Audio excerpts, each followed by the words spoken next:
I'd like to thank you for joining us for this important event in our nation's capital. My name is Sam Mascoud, and I am a proud Druze American. I was born in Sueda, in a small town called Slain, which means safe.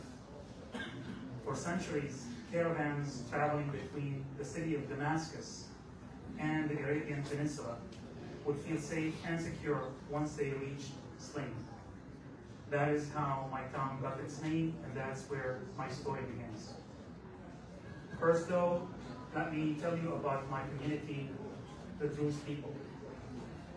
The Druze are a small monotheistic ethno-religious community located mostly in Syria, Lebanon, and Israel. Druze society has long embraced the culture of education, coexistence, and tolerance. Our people have been living in Sueda for centuries. In the south part of Syria.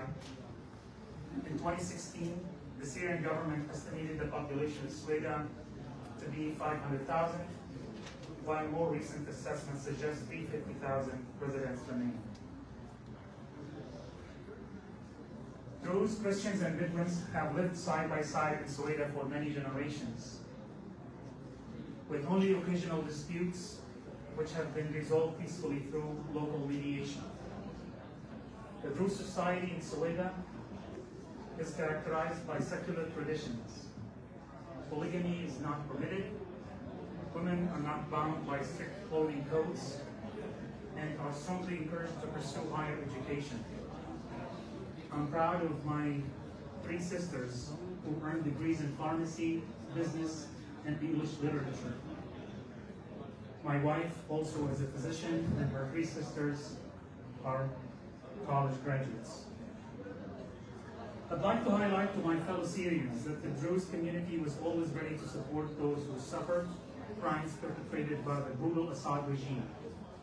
No matter ethnicity or religion, anyone in Syria in need of safety or assistance was welcomed by the Druze community in the name of humanity and protection of those under duress. This was a moral stance by our people in the last decade during the Syrian civil war and even in the years before that.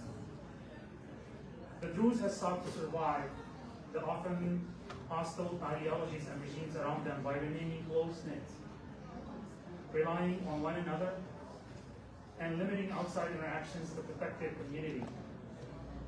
Our faith has fewer rituals. The focus is on the spiritual and behavioral aspects of